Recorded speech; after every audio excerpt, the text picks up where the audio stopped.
ସମସ୍ତଙ୍କୁ ଜୟ ଶ୍ରୀକୃଷ୍ଣ। ଗୋବର୍ଦ୍ଧନ ପୂଜା ଉପଲକ୍ଷେ ସମସ୍ତଙ୍କୁ ହାର୍ଦ୍ଦିକ ଶୁଭେଚ୍ଛା ଏବଂ ଶୁଭକାମନା।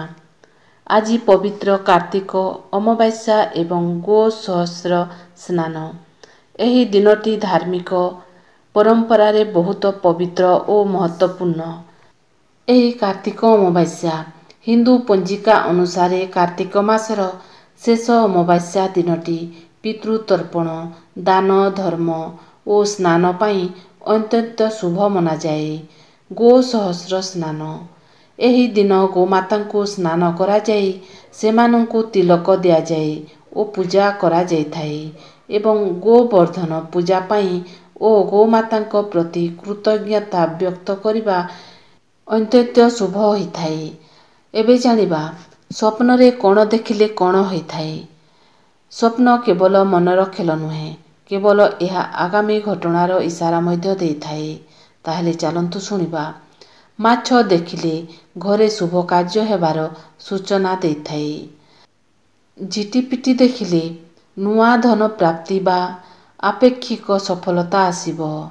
ପେଚା ଦେଖିଲେ ସତର୍କ ହୁଅ, ଧନହାନି ବା ମାନସିକ ଅସ୍ଥିରତା ହୋଇପାରେ। ମୂଷା ଦେଖିଲେ ଅପେକ୍ଷା କରିନଥିବା ଧନ ଆଗମନ ହୋଇଥାଏ। କୁକୁର ଦେଖିଲେ ଅଟକିଥିବା କାମ ସଫଳ ହୋଇଥାଏ, ଶତ୍ରୁ ନାଶ ହୋଇଥାଏ। ସାପ ଦେଖିଲେ ବେପାର ବା ଚାକିରିରେ ବଡ଼ ସଫଳତା ମିଳିଥାଏ। ବାଘ ଦେଖିଲେ ପ୍ରତିଷ୍ଠା, ସମ୍ମାନ ଓ ରାଜସୁଖ ଜୀବନର ଇସାରା ଦେଇଥାଏ। ହାତୀ ଦେଖିଲେ ଶୀଘ୍ର ସଫଳତା, ପ୍ରଭାବ ଓ ପଦମର୍ଯ୍ୟାଦା ବୃଦ୍ଧି ହୋଇଥାଏ। ଗାଈ ଦେଖିଲେ ଘରେ ଶାନ୍ତି, ଧନ ଓ ଭାଗ୍ୟ ବୃଦ୍ଧିର ଲକ୍ଷଣ ହୋଇଥାଏ।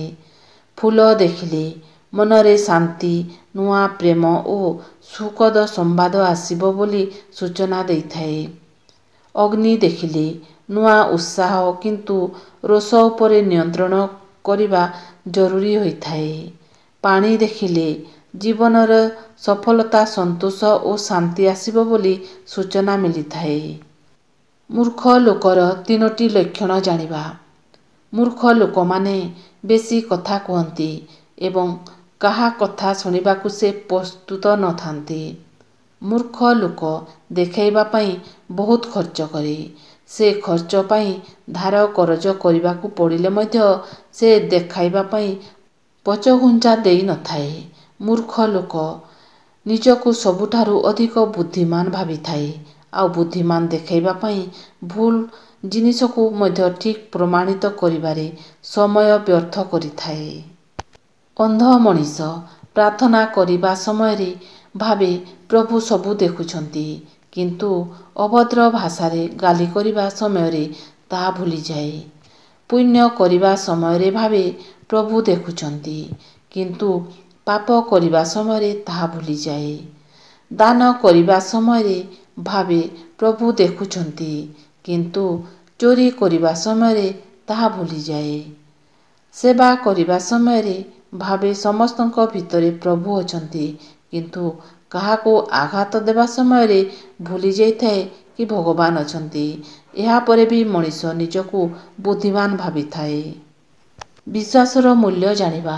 ଧନ, ଜ୍ଞାନ ଓ ବିଶ୍ୱାସ ଏହି 3 ଜଣ ଖୁବ୍ ନିବିଡ଼ ବନ୍ଧୁ ଥିଲେ। ଏମିତି ଗୋଟିଏ ସମୟ ଆସିଲା, 3 ଜଣ ଅଲଗା ହେବାକୁ ପଡ଼ିଲା। ପୁଣି ଦୁହେଁ ଦୁହିଁଙ୍କୁ ପଚାରିଲେ, ଆମେ 3 ଜଣ କେମିତି ଏକାଠି ହେବା? ଜ୍ଞାନ କହିଲା, ମୁଁ ବିଦ୍ୟାଳୟ ଓ ମନ୍ଦିରରେ ଦେଖାହେବି। ଧନ କହିଲା, ମୁଁ ଧନୀ ଲୋକଙ୍କ ପାଖରେ ଦେଖାହେବି। କିନ୍ତୁ ବିଶ୍ୱାସ ଚୁପ୍ ଥିଲା। 2 ଜଣ ବିଶ୍ୱାସକୁ ଚୁପ୍ ରହିବା କାରଣ ପଚାରିଲେ। ବିଶ୍ୱାସ କାନ୍ଦି କାନ୍ଦି କହିଲା, ମୁଁ ଯଦି ଥରେ ଚାଲିଯାଏ ଆଉ ପଛକୁ ଫେରି ଆସେ ନାହିଁ। ନିଜର ଜୀବନକୁ ଅନ୍ୟମାନଙ୍କର ଜୀବନ ସହିତ ତୁଳନା କରନ୍ତୁ ନାହିଁ। ମନରେ ଅସନ୍ତୋଷ ବଢ଼ିବ। ନିଜର ଗତିରେ ଚାଲ। ନିଜ ଜୀବନକୁ ନିଜ ଆଖିରେ ଦେଖ। ଯେତେବେଳେ ଶରୀର ଠିକ୍ ରହିବ, ତେବେ ମନ ମଧ୍ୟ ଖୁସି ରହିବ। ତେଣୁ ନିୟମିତ ଭଲ ନିଦ ନିଅ, ହାଲୁକା ବ୍ୟାୟାମ କର, ଧ୍ୟାନ କିମ୍ବା ଚାଲିବା ଆରମ୍ଭ କର। ବଡ଼ ଜିନିଷ ପାଇଁ ଅପେକ୍ଷା କରିବା ଛାଡ଼। ଚା ପିଇ ହସିବା, ଆକାଶ ଦେଖିବା, ପ୍ରିୟ ଗୀତ ଶୁଣିବା ଏବଂ ଛୋଟ ଛୋଟ ମୁହୂର୍ତ୍ତ ଗୁଡ଼ିକରେ ଖୁସିରେ ରୁହନ୍ତୁ। ଆବଶ୍ୟକ ଠାରୁ ଅଧିକା ଚିନ୍ତା କରନ୍ତୁ ନାହିଁ। ଚିନ୍ତା ମନକୁ ଖାଇଦିଏ। ଯାହା ନିଜ କଣ୍ଟ୍ରୋଲରେ ଅଛି ସେଥିରେ କାମ କର, ବାକି ଭଗବାନଙ୍କ ଉପରେ ଛାଡ଼ିଦିଅ। ଯେଉଁ ଲୋକମାନେ ଆପଣଙ୍କଠାରୁ ଦୂରେଇ ଯିବାକୁ ଚାହାନ୍ତି, ପ୍ରଥମେ ଆପଣଙ୍କୁ କୌଣସି ଏକ ମାଧ୍ୟମରେ ଦୋଷୀ କରିଦିଅନ୍ତି ଓ ପରେ ନିଜ ଦୋଷ ଅନ୍ୟ ଉପରେ ଲଦି ଦୂରେଇ ଯାଇଥାନ୍ତି। ଯଦି ଆଜିର ଭିଡ଼ିଓ ଆପଣମାନଙ୍କୁ ପସନ୍ଦ ଆସିଲା ତାହେଲେ ସବସ୍କ୍ରାଇବ୍କୁ ଟଚ୍ କରିକି ବେଲ୍ ଆଇକନ୍କୁ ଟଚ୍ କରିଦିଅନ୍ତୁ, କାହିଁକିନା ଏହିପରି ଭିଡ଼ିଓ ସବୁ ଆପଣମାନଙ୍କ ପାଖକୁ ପହଞ୍ଚି ପାରିବ। ତାହେଲେ ରହୁଛି। ଓଁ ସାଇରାମ, ଜୟ ସାଇରାମ।